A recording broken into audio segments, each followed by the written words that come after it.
in Agamor that tells you that Bia is kind of Bahara. So that's why we're used to saying Kicha Kicha Mr. Ephraim, because you have to have the right Kicha Kicha. That interesting point. My Stern pointed out. I thought that was very interesting. Okay, so that was Kicha Kicha Mr. Ephraim. So that's where we're up to now. So now we mentioned a little bit earlier that by Shivcha Charupa, that's the Makar that Chai Lavin is already over the Isser with Amir Hara, not full Bia, because one of the Chai Lavin is Shivcha Charupa, and there the Torah speaks out it has to be a Shich Vazera. So we learn from there, only there it has to be a Shich Vazera, but all other Chai Lavin, it could even be a Hara. Right? That was why it speaks out the word Shich Vazera by a Shivcha Charufa.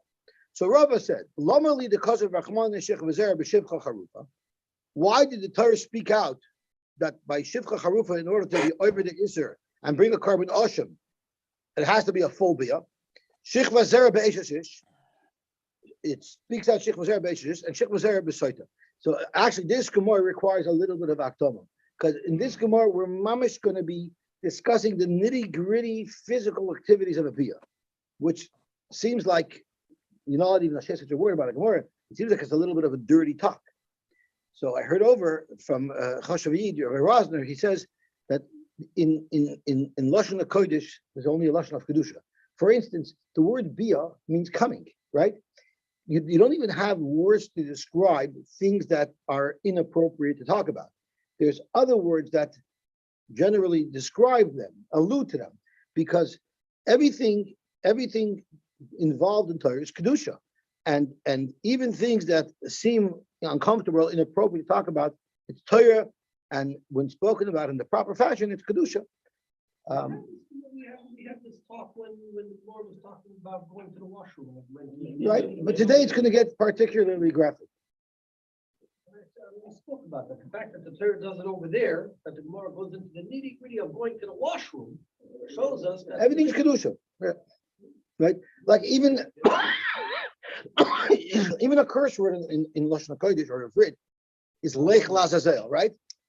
It's a Torah term, right? Everything is expressed in the idol. Okay, talk to Gemara. So the Gemara wants to know, Rabbi wants to know, why did the Torah say that it has to be a Shich Vazera? Meaning there had to be Zriya. And there's a Shaila if that means there actually has to be a Zriya. Does it mean that? Or it means it has to be a full Bia that could have Zera? There's a Shaila in the Rishayim. Anyway, why does it mention that by Shivcha Charufa? Why does it mention that by Eishashish? Because by Eishashish, the Torah says, the Lashon of Pasuk is, by Eishashish, the Lashon is, it says, Be'el Eishes Amischa Loisitin Shechavtecha Zara. Right? So it doesn't say B, it says Shich Vazera there. And by Soita, why did it have to say Shich Vazera by Soita? Because it says by Soita, it says V'shachavish Oisa Shich Vazera. So why does it mention those words by these three things? So the Shivcha Charufa Kedamra, we already explained why. To teach you that Dafka Shivcha Charufa needs a Shich Vazera, but all other Chayvei Lavin, it's enough with a Hara. The Eishashish, Prat L'Mashamish Meis. Esha is telling you that if someone is boil a woman, but his gid is soft, he doesn't have an erection, that is not Chayiv Altan Isser. Zaklimora, Hanicha Laman Damar Mishamish Meis Barais Potter. Sorry? Mishamish Meis means that you do Tashmish and your Aver is soft. So if you hold that Mishamish Meis Barais is Potter, then it's very good. It's a Shich Vazera to tell you that the Aver has to be hard. But if you hold that's chayiv anyway, so that can't be the reason why it says Shich Vazera by Eishashish, Michael Nemer, Elaprat Lemeshamish Meisa, to tell you that if you make Bia on a woman, on the Eishashish, after she's dead, I looked it up, it's called necrology or something. There's actually an English term for it. There's an English term for it. It's not a term that I use every day. You only read about that term. Necromancy. I think it's when you read, you only read about the term when you read about an arrest of someone who worked in a funeral home. Because when I looked up the word last night, it cites examples of people who were arrested that worked in funeral homes and got off that way. So it's called necrophilia. I'm sorry to have known this. I apologize. that's right. Okay. What's necromancy then? I think it's doing kishuv. It's like somehow. necromancy. Yeah. Necromancy. Like bromance is with a brother and necromancy is with a dead person. You have to understand that dead person can't answer back. Like, as a matter of fact, when I took a tour of the old city of Eretz Yisrael, so there was a Yid who gave the tour. I don't remember what his name was. And when he's giving a tour, he told us that Hordus was such a meshugana. He wanted to marry somebody, Mibeis Chashmonoi, and this woman, I forgot her name, Miriam, she decided she's going to commit suicide rather than marry this monster. So she jumped off her roof. So what did he do? He wanted to preserve her body. So he preserved her body by keeping it in a big flask of honey. So he says, when he called her honey, he really meant it. That's what he told us. So he was such a behemoth. He actually made bia on a dead person. There you take chas v'shalom or chas v'chalila. I think chas v'shalom, right? So Shabbos l'shamish meisa to tell you that if someone has bia on a woman who's dead, it's not considered bia. Why would I think it is? Even after a woman dies, she's called she'erai. You know why? Because by that coin it says he could be metama kiyam l'she'erai akara be'lov. He could be metama to his she'erai, referring to his wife. So you see a woman even when she's not alive, it's called she'erai. Therefore, maybe there should be a chiv isra eshes as well. Kamash Malon, that shikva zera, that's not called a shikva zera. The Saita Lamali, why do we need the Torah to use the word shikva zera by Saita? Zoktamur l'chedetanya, shikva zera, prat l'dover acher. If he was mekaner, he has to be mekaner her from doing a shikva zera with somebody else. But if he was mekaner her for a different thing, and we'll get to what that different thing is, there's no kinu yistira for it, and therefore she wouldn't drink mei soita if he was mekaner for a different thing. My dover acher, what is this other thing we're talking about? Omer absheiches prat l'shekina lo shaloi kedarka. He told her, I don't want you to be with this man. I don't want you to be that velastim shaloi kedarka. He spoke that out in his kinui. So Rashi has two pshatim. Either it was known that that's all she was choshud for. So therefore, when you made a stam kino, you assume it's referring to the shaloi kedarka. Or he specifically says, you better not have beer with this guy shaloi kedarka. Interesting why someone would say that. He said that would touch him in kedarka, right? But that's what he did. So Amalei Rava asked him, how you talking? Avadi, that would be a good kino. How could you say it's not a good kino? It says mishkevei ishuksim. When it talks about the yisurim of bia for a woman that's usher, it says mishkevei isha, which means sai kedarka, and sai shaloi kedarka is considered nuz. So Avadi, the kino should be good because that's one of the yisurim bia. Ella Amarava, that's not what it means. It says shech mazer by saita pratla shekinola derech evarim. If he told her, don't have a bia because that he wasn't choshed for, but don't do bia derech evarim. Well, I'll read the words of Rashi because this is something it's a little bit uncomfortable to elaborate upon. So Rashi derech evarim means miyuch dadim, to push his aver against her dadim, or v'dosh mi b'chutz, or push it against her body anywhere else b'shari bar. So he told her, don't be in bed undressed with him, and you're pushing your aver against him. That was the kinoi, and that's not a bia, right? So that's not something that would be an issur deraisa. I'm sorry, nothing that would be an issur deraisa. That's a bia, that's a chiv misa. So prat, if he only told her not to do that, that's not a good kinoi. Amalei Abaye pritzusa asur rachmana. I need a pasuk to tell me that pritzusa is kinoi. Avad the Gemara doesn't mean to say that how you talking pritzusa is usher. Of course, pritzusa is usher. It's disgusting. It's usher. But who said? Rashi says bit me a klema pshita to lav kinoyu. It's for sure not a kinui. The mishum pritzusa loy mitzura alei. Because of pritzus, she wouldn't become usher to him. It's avada a huge aver, but that wouldn't usher her to her husband. Al amar Abaye prat l'shekinala b'neshika. What does neshika mean? Rashi says aver noishik b'makam tashkus. So he's pushing his aver up against the opening to where he would make bia, but he's not going in. So Zok to Gemara, if you hold hara is completely inserting the hatara, so then if he's just poking it on the outside, then it makes sense to say prat l'shekina b'neshika, because that doesn't consist of a bia asura.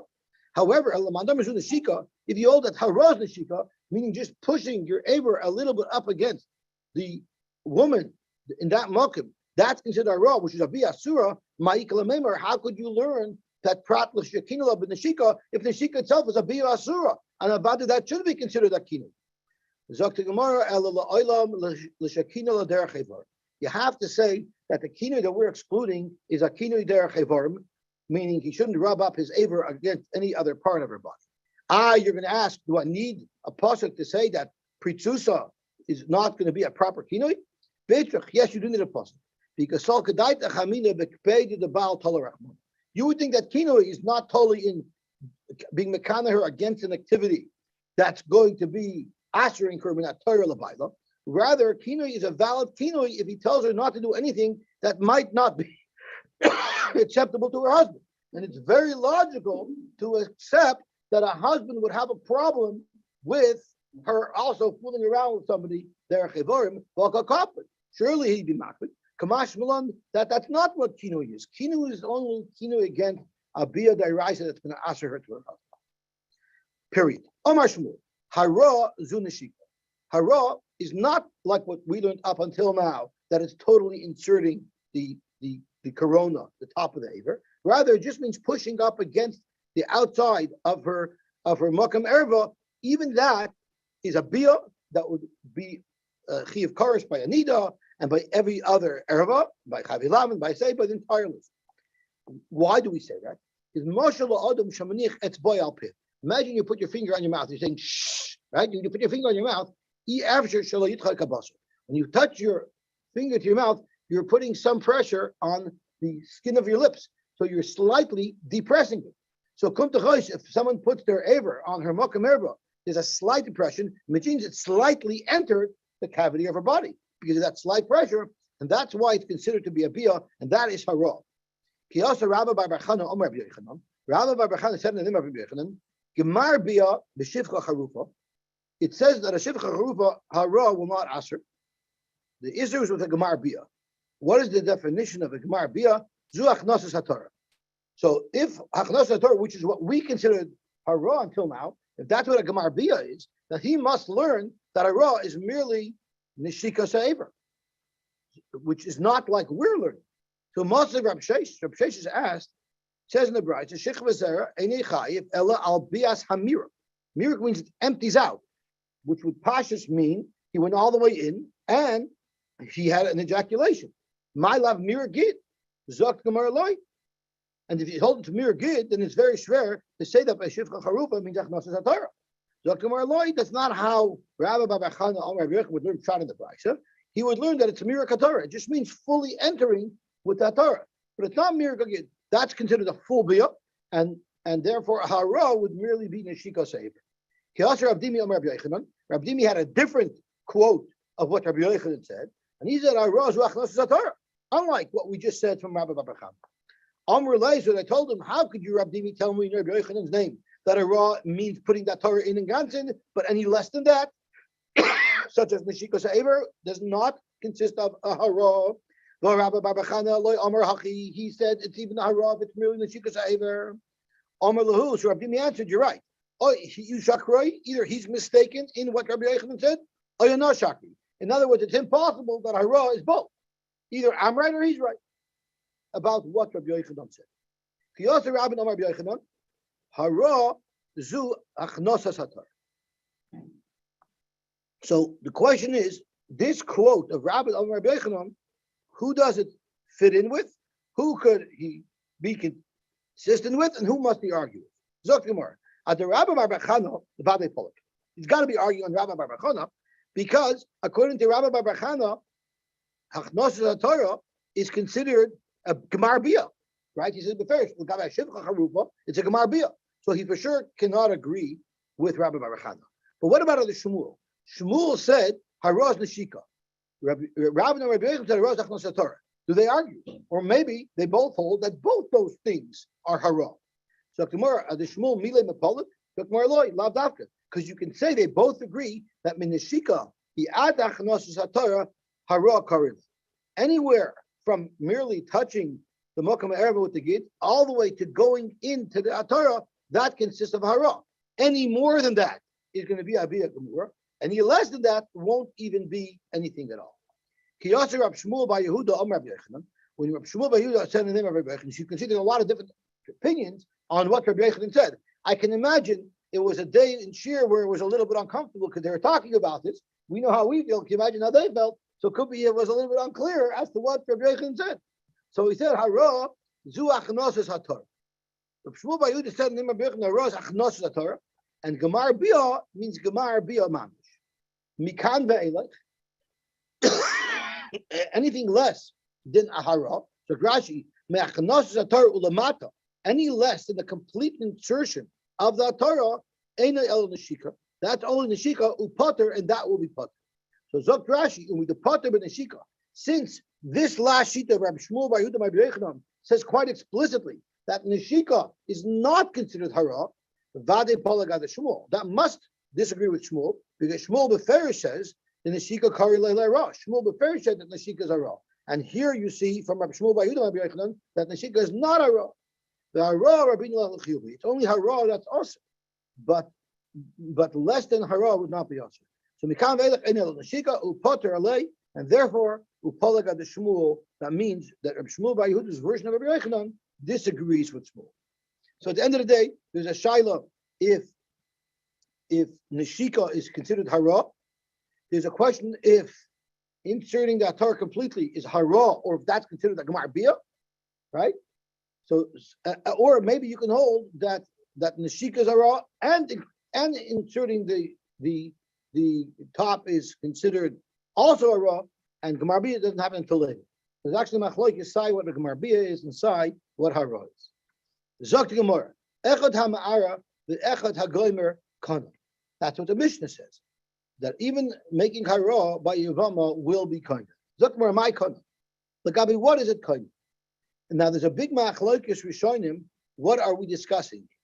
Are we discussing Hara, which is what it would seem to be talking about, because that's the Devar Maschel, or is it speaking about a weak, what we would call a weak bia? So Hara is one way we can refer to a weak bia, although if Hara is Gemar Bia Lagabe, every other Isser, it sounds like Hara is considered a bia ma'alya. But another version of what a weak bia is bein ba'oinais, bein b'shoigeg, bein b'mezid, all those types of bias that we said were inferior bias. In the Mishnah, maybe that's what it's talking about. Now we know it's kaina, but the question is it kaina completely or not? Ravam or kana l'kaina. Even an inferior bia makes her, the Yevama, completely the wife of the Yavam, like I'll be all the halachas. And Rashi tells us, what do you mean like I'll be all the halachas? Kana l'kol be'echad min ha'biyos geruos halalu, any of the weak bias that the Mishnah lists off, kana lo l'kol davar, he's kind of his Yevama for all the halachas of what a wife is, including boy chelas b'truma miyadim kohen. If he's a kohen, then that shvacha bia makes him be kohen completely at kedei kach that she can even eat truma if she's a bas Yisrael, and he's a kohen, she can even eat truma on his account. Afilu halach leMedina sayam v'lo ba'ala b'gemura. Even though after he did this shvacha bia, he disappeared, she's already in the status of a complete wife, and she could even eat truma. Sure, we have a chiddush by Yevamos that even this weak type of bia works, but that doesn't really mean that it works to make her completely his wife, but it works like all the halachas that are discussed in the parsha of Yibum. The Rashi Amur b'parsha, the parsha Yevamim shekasav ba mikrazeh Yevama yavei aleh. From the word Yevama yavei aleh, that's where we learned that Shina le ben Chagi ben Mezer ben Onius ben Baratzim. So therefore, it's only Kanya Lagabe the items listed in the Pasuk of Yibum. And what is that? Le reish b'nichsei achid. The Yavim through such a bia will take over, will yashin all of the assets of the deceased brother, like Raj says, the Chsiv Yakum al Shem Achid, and Ulopoichim in Yibum, meaning the imace. What if the Yavim dies after this shvacha bia? V'loi banim eishacheres, and he does have children. Now muteres l'shuk. This woman would be allowed to marry anybody, because now she's the almana of a man who had children. Or you might see a beget, or if he gave her a get after that point, loy boy chalitza, she no longer requires chalitza because the original zika from her first husband is discharged. Or you might sell a tzara, or if she had a second, she had a co-wife, meaning the brother that yibum on her also had another wife. Nifter al b'yaseh shazu. If someone made yibum on that woman, she would be muter l'shok. So these are all of the halachas that are explicitly stated in the pasuk of Yibum. For those items, we say that such a shvacha bia mentioned that works for Yibum only for those things mentioned for Yibum. However, lagabe eating truma, that's not mentioned in the parsha of Yibum, and since this type of bia is a shvacha bia and it's the chiddush by Yevamos, it wouldn't allow her to eat truma. I'm sorry, minan nesuin, if her first husband must have been a kohen, right? If his brother's a kohen, brother's mina av, he must have been a kohen too, right? Unless he was a cholol. But pashas, he was a kohen, right? We're talking about if he's going. Minan nesuin, if her first husband she was married to and she was in a suah, means she was able to eat truma under her first husband. Minan nesuin heicha de nafel lefandev minan nesuin means shekvar hoysa oichelas b'mei she was already eating truma when she was married to her first husband. But as soon as he died, ubatal kinyanai, now his kinyan kedushin is batal. Paskumilecha. Once her husband dies, she has to stop eating truma. The chula amaloi pligi, the kanya lahach bia grua lahachila. There, everybody agrees that this bia would work to be maichal over truma because it's not creating an achilas truma for her. It's just continuing the achilas truma, the right to achilas truma that she had up until now. L'divrei kol achla. Why? To have kachla meikar. She was eating truma with her first husband. Keep leaving in the areas. The machlokes Rav and Shmuel, whether or not the shvacha bia will be able to make her eat truma, is dafka if she was not eating truma under her first husband, and now we want to know if this bia could bring her to the level to be able to eat truma. Rav Amar Echeles, the Rabbi Rachmana bia shayu kemezit. The Torah said that it's a good bia like Abi Yibam, and therefore she's completely his wife, and therefore she would eat truma on his behalf. Shmuel Amar. Ki Rabbi Rachmana is l'ukmei b'makim baal. The chiddush apasuk is that the yibam, even a shvacha bia, will put him in the same level as the husband was. But la'alumim ba'aloi, but to give him a bigger koyach than the husband had, and allow her to eat truma, that we don't say. So gradually l'ukmei b'makim baal. Shemoisai chelas b'chayav. If she was eating truma on account of her first husband while he was alive, then teichel b'shvil zeh. For this shvacha bia to create a better kinyan than what the original husband had. A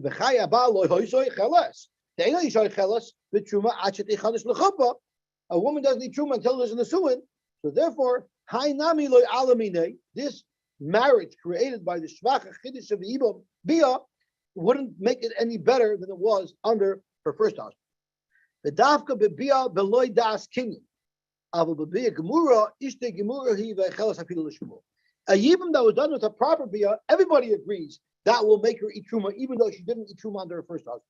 This discussion here is only the chiddush that shvacha bia that wouldn't work by kedushin, that only works for yibum. What could it bring her to do? So before we continue, it's extremely important to discuss the rules of what type of woman can eat truma and what cannot. Midai Raisa, called kinyan kasboy, anything that a kohen owns, such as a wife who we made only kedushin on, can eat truma.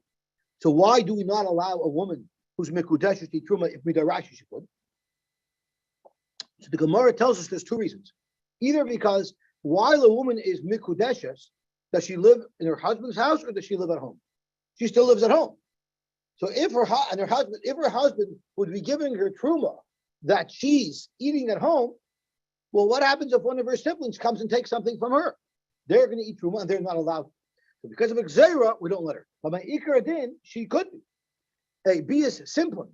What if, when he makes the suin, he sees there's something wrong with her, physically? That now it's a mekach, she doesn't want her. Kum to she was never allowed to eat truma. So because of Chash Simpan, until he does Nisuin, he doesn't really know her intimately, physically. Therefore, we don't let her eat truma because there's a chash, there's a possibility that there'll be a mekach on the kedushin after he does Nisuin. But after he does Nisuin, he knows exactly what he's dealing with. And therefore, so he's already accepted her as a wife. Therefore, she's allowed to eat truma because there's no problem. There's no chashash that we're going to undo this marriage. So if you think about it, it's a very interesting shaila here, because this is not a shaila of deraises and what yibum could be called midarais.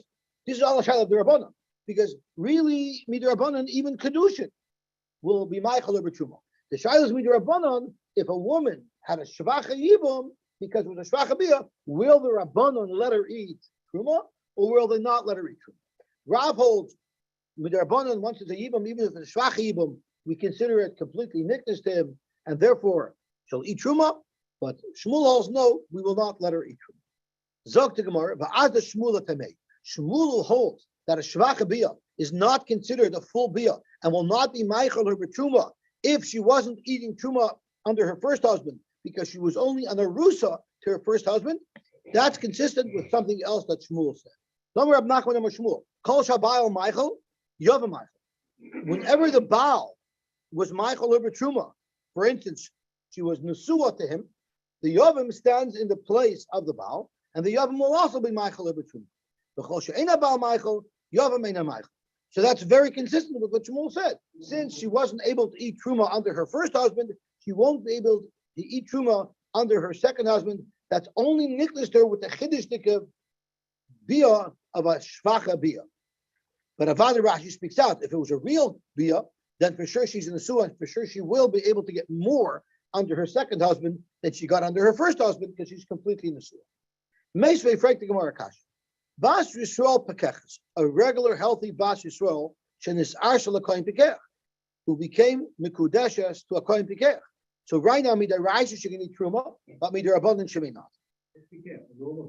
Correct, normal healthy person. Well, his bikla koyin to achin is charish. Unfortunately, her husband became a cherish, means now he can no longer make kinyonim, right? And then he made nesuah. So the question is, will we allow her to eat truma? So Zakimar Eina Eichelis. She doesn't eat truma. So let's stop for a second. Why shouldn't she eat truma? Why not? The kinyan, you don't need a kinyan, right? You don't need a kinyan because the kinyan of kedushin midaraisa let's eat truma. The whole problem is either because she might serve her family. Well, once she's in the suah, even though he's a cherish, she's not living with her family anymore. So there's no makam chashash. Or on the flip side, if it's al simpin, again, once they're living together, there's no chashash. So why in the world would you say Einay Chelis? So we're going to see at the bottom of the Gemara, it's a gzeira mifsui cherish atu kiddushay cherish. If we accept an asuin of somebody who can't make a kinyan, we might also accept the kedushin of somebody who cannot make a kinyan. Why could so he can definitely do Nisuin even though he's a cherish? Correct. Well, no, it might not be the kinyan of Nisuin, but it doesn't matter. The kinyan of Nisuin is irrelevant. I don't need to get to leave Truma aside. Could he go ahead? They could remain married, yeah. Legally, they're allowed to remain married. So Dr. Moore, what happens if no more than he can't even give a get? The only way for him to get rid of him is for him to die. Dr. Moore Mace. Why can't he give a get? He's a cherish. That's right. So why can't he do Nisuin? I guess maybe Nisuin doesn't need a king. I'm not understanding this. A cherish, someone who becomes a cherish, doesn't have the same din as one who was born a cherish. Well, how does a cherish? This cherish who cannot speak nor he cannot hear cannot make kinyan. Why? He's still a bardas. The Gemara is assuming that we're talking about a person who does not have das anymore. Oh. So I don't know the exact halacha of cherish, but it's just let's say a mashoita. We're just trying to pick someone who can no longer make kinyanim. That's all we're looking for an example of. Oh, so it's not really so he's not a bardas anymore. Correct. Because from birth, if someone's a cherish from birth, he's not a bardas. But if he became a cherish, he's still a bardas. He can't speak and he can't hear, but he's still a bardas. Okay. I don't know the rules of cherish. It's possible that that's the case. I don't know. Okay. You have to understand that if we learned about it within the last 24 hours, then I would know it. Okay, so let's see the Gemara weiter. So the halacha is she can't eat truma on his behalf, on his account. What about mace? What if he died? And now we're assuming he died while there were only arusa. He died where there were only arusa. And she fell to Yibam to his brother, who was also a cherish, who was also not a bardas. Now we know Yibam, you don't need to ask for. So therefore, there she would be able to eat if her Yavim, who was a cherish, made Yibam on her. Let's see Rashi. The Gezrini and the Sui Cherish ought to produce a Cherish, can mace Cherish Zeh, so I'm wrong. If the Cherish died after the Cherish did Nisuin, and then v'naflo l'yovim cherish, and now she felt it was brother who was also a cherish, then Eichela, she would be able to eat truma. Why? The loigara be a cherish may be a shoygig, who's nus, vinus, chain mischaber liknos. Since by yibam it works even with a bia gerua, therefore we'll say it's a good yibam. But Rabbi Rachmana lagabi oven, and there's a special pasuk that says even a shvacha bia will work for a yavim.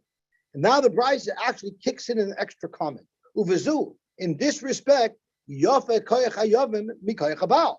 If the Baal made nisuin, the Brisa says she wouldn't be able to pay truma on his account. But since it was done mikoyach yibum, and yibum there's a chiddush haTorah that it works even without das, there she will eat truma. So let's analyze this Brisa. Bishleim al Rav. If you hold like Rav that this shvacha bia of yibum without das will even allow her to eat truma nicha, this Brisa makes perfect sense, because in fact that's exactly what the Brisa is saying, that the yibum done by a cheresh will allow her to eat truma, even though she couldn't eat truma up until this point, because up until this point her first husband was not able to get her to eat truma. El Shmuel, if you're like Shmuel, that the yibum, that the shvacha bia of yibum will not allow her to eat truma, kasha. How do you explain this brisa? Why in this brisa will the bia of yibum introduce her to achilas truma if she wasn't able to eat truma under her first husband? Zok Shmuel, I will tell you a simple explanation. We're going to have to edit the brisa. This is how you should edit and read the brisa. You should read the brisa, if he didn't have a chance to make nisuin until he became not a bardas, then his nisuin will not allow her to eat truma. However, what if their first husband was first kanas while he was still at pikeach, which means 100% she was able to eat truma because of her first husband, because she had a proper nisuin with a husband who was a bardas, and the achach nesarish, after the nisuin, when she was already rightfully eating truma, only then did her husband become a cherish and lost his status of bardas. Then Eicheles, she can continue to eat truma under that husband. What if Macy dies, and she fell into Yom Cherish? There it's Eicheles. So now, according to Shmuel, makes perfect sense. Why is it Eicheles? Because she was already able to eat truma under her first husband. And Shmuel agrees that if she was able to eat truma under her first husband, the yibum would surely be enough to continue that privilege. Didn't the Brisa say that this is an example of how yibum could do more than what the Bia did for the first husband? But here it's not doing more, it's just continuing the same privilege that she had. So the Gemara, in a certain perspective, the Bia of yibum could do more. Why? If when she originally had the bia of nisuin, her husband was a cheresh, that wouldn't have introduced her to be able to eat truma. But when someone does yibum, even though he's a cheresh at the time that he does yibum and he's not a bardas, achla, it will still allow her to eat truma, of course, provided that she was eating truma up until now.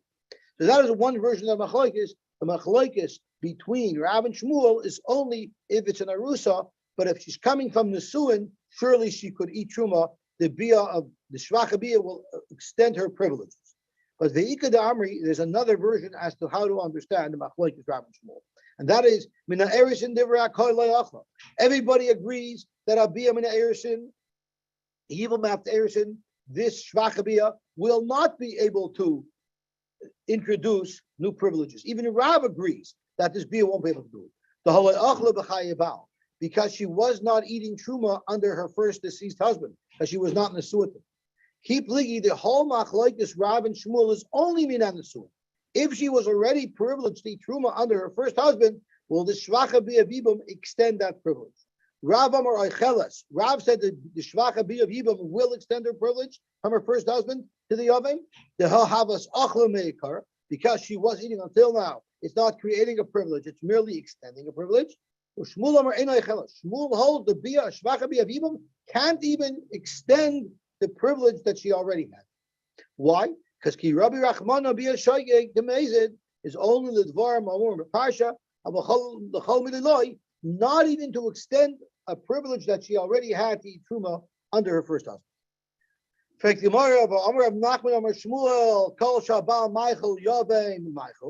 we not learn that any time that the original husband was Michael, this woman with truma, the Yovim would also be able to be Michael with truma? Here you see Shmuel disagrees. The Gemara say Ema called Bia Shabal Michael Ba Yovim Michael. Any Bia that the Baal would be Michael, which is a Bia from a Bardas, it's a proper Bia, such a Bia will also allow a Yovim to be Michael with truma. But the whole Bia She'ena Baal Michael Ba, but a Bia of Shagi Gavonis, which surely wouldn't work for Nisuin if she wasn't a Yevama, and therefore it wouldn't give her the privilege of eating Truma. If a Yavim did such a Bia, ain't a Yavim Machaba, you won't even allow such a Bia by Yibam to extend the privilege that already existed. So basically, just to get it clear here, in this version, our Rav holds exactly like Shmuel held in the previous version, right? Because in the previous version, Shmuel said that by a Nesua, it extends the privilege, but by a Rusa doesn't work. In this version, Rav holds by a Nesua, it extends the privilege, right? So just going back to that Brisa that we had a Kasha on Shmuel from, that Brisa will be shver on this Rav. But Rav can answer that Brisa the same way Shmuel answered it before, by amending the Brisa and saying that it's talking about where she only became an almana after she had a proper nesua. So the same thing we said a moment ago, how to explain Shmuel's understanding of the Brisa, will fit perfectly with Rav here, because Rav in the second version says precisely the same thing as Shmuel said in the first version.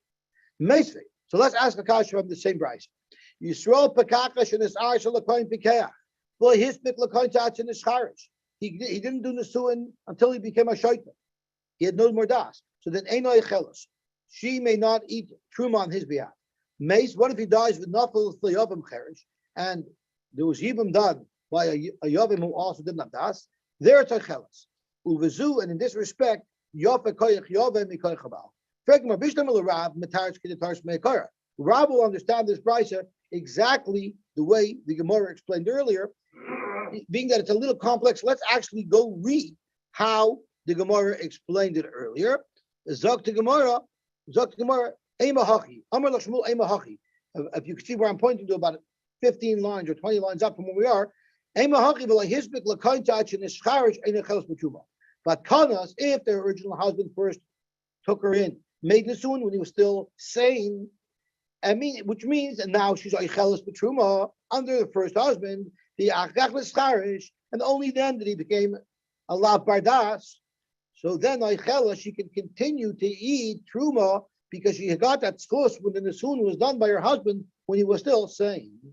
Mace, if now her husband dies, and now her brother-in-law is also a cherish, why? Because he is merely extending the right that she had to eat truma from her first husband, because the first husband did a proper nesuin. So that makes perfect sense. El Shmuel kasha, but according to Shmuel, who holds even a nesua, who was eating truma until now, would not eat truma under her yavim if it was a shvachar bia. Kasha, there's no way to explain this brisa. And the Gemara kasha, takashver. So we all know that whenever it says kasha, it doesn't mean to yufta. It means kasha. We'll live with the kasha. So what is taking the terror to this kasha? So the trust is beautiful. You know how many times we have the Gemara asks a kasha on the Nemorah from a brisa, and before the Gemara even gets to the kasha, the Gemara has a kasha on the brisa before we can even bring a raya from it. And the Gemara is forced to say as a chisur mechsur in the brisa, and then after the Gemara gets the chisur mechsur and gets clarity in the brisa, then the Gemara uses the brisa to attack. And sometimes what does the Gemara answer? You're asking me from this brisa where you made a chisur mechsur, you yourself agree that the brisa is not accurate. So how could you ask me a kasha from the same brisa? So that's what Ritva says, why it's only kasha, not the yufta, because Shmuel can say, you're asking me from a kasha from a brisa that you yourself had to amend, so you're telling me the brisa is not accurate. So don't ask me kasha from a brisa that even you admit is not accurate. Tanur Rabbanan, Bas Yisrael pekachas, shenis arsha l'koyin. A Bas Yisrael, a pekachas, who became Nu'uresa, she had a kedusha from a koyin pekach. V'la hizbik l'koyinsa, but he didn't have a chance to do the nesuin achin escharich. So now when he does that Nesuin, will that give her the privilege of eating Truma? So the halach is Eino Yecheles. It will not give her the privilege of eating Truma. What if Noilid Laben? So what if he did the Nesuin, which did not give her the privilege of eating Truma, but then she had a child, and the halach is, if she has a child from a kohen, she can eat machmas, the child itself. How do you know? Because Rashi brings out, it says, V'yelid beisai hem yoichlu b'lachmoi. Anyone born to a kohen can eat his lechem, can eat his truma. And the Gemara darshans, yachilu b'lachmoi. Yelid beisai, yachilu will be able to make somebody else eat truma. A child will give the mother of the child the privilege to eat truma. So noilul laben oichelas. How? What about if Mesa ben? What if her son dies? Rachmana litzlan. That's a chas v'shalom. Rav Nasan Omer oichelas. She could continue to eat truma. Rashi says why? Bishvil baila. It's not the extension of her dead son. It's because her husband gives her the privilege, which we're going to have to talk about because her husband's a cherish. The chachamim ma'amrim ein oichelas. Look at my time at Rav Nasan. What's this for? Rav Nasan Omer Rabba hoyel shikfar ochla. Since she was already eating on behalf of her son. Amar le'abai, that makes no sense at all. Elamayata, Bas Yisrael shenisis l'kohen. Abat Yisrael will marry a kohen, umisle, and now the kohen dies. Teichel, are you going to say she could continue to eat even though she's no longer married to a kohen? Shekfar ochla, because she once was able to eat? Of course not. Rather you say, Elakiva the misle, pokelei kiddushasam. Once her husband dies, she's no longer able to eat truma on his behalf. Well, Hachanami, if she was only eating on behalf of her child, and Rachman al-Islam, her child died, even in Mislay pocket why does she should lose her privilege to be able to eat truma? So what is the reason why she can continue to eat truma, even though her son died? The reason why she said that the mother can eat truma never had anything to do with the son in the first place. It was only because he held that even Nisui Cheresh allows you to eat truma, like we said earlier. It's only a gzera of the surah cheresh out to kedusha cheresh that we wouldn't allow her to eat truma. But meikar adin, you would be allowed to eat truma. The loy is reading the surah cheresh out to kedusha cheresh. She doesn't know that gzera. Amalei Abaye, that's trying to Reb Nosson. So look at the brisa. The brisa seems to indicate that Reb Nosson only said that oichelas because it's after the case of noil laben oichelas, makes and oichelas, right? Reb Nosson should have commented already earlier when it said and before Ben Reb Nosson should have said oichelas on behalf of the nesuin of the cherish. Why does Reb Nosson only wait to say oichelas after it talks about the son? If you're telling me the son has nothing to do with her right to be able to eat, it has nothing to do with the son. The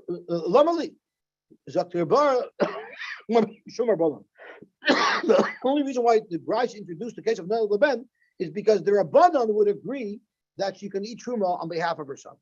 Why did Reb Nosson wait until after we discussed the issue of the son if Reb Nosson's machlokes has nothing to do with the son? Reb Nosson's machlokes is directly on the nesuin that was done by a kohen who was a cherish. So because Reb Nosson was a Torontonian, he was very polite and he didn't want to interrupt the words of the Tanakhama. He let the Rabbanon finish speaking completely. So they said that Nisui Cheresh will not give her the privilege of eating truma. And even though Rabbanon had the urge to hacken, he held his fire. Then the Rabbanon said, but if there's a child, then she can eat truma on behalf of the child. And if the child dies, she loses his privilege. And only then did Rabbanon introduce his svara. By the way, what you said earlier, that Nisuin of a Cheresh does not give a woman the privilege of eating truma, I disagree with that. Frankly, you have a very nice theory, but if you read the words of the Brisa, your theory doesn't fit in. Let's go back to the words of the Brisa. The Brisa says,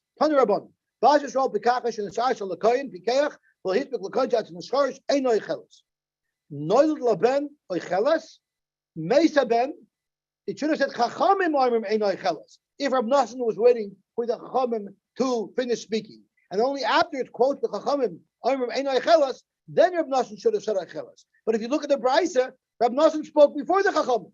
Rab Nosson first said Eichelas, and then the Chachamim said Rab Nosson first said Eichelas, and then the Chachamim said Eichelas. If your theory is right, that Rab Nosson was waiting for the Rabban to finish speaking, he didn't. Dr. Mara Ihachi listening base Haben Eichelas, and then Rab Nosson Amar Eichelas. Dr. Markasha, no, I'll live with that cut. Okay, we'll stop here. That's what the Gemara is saying.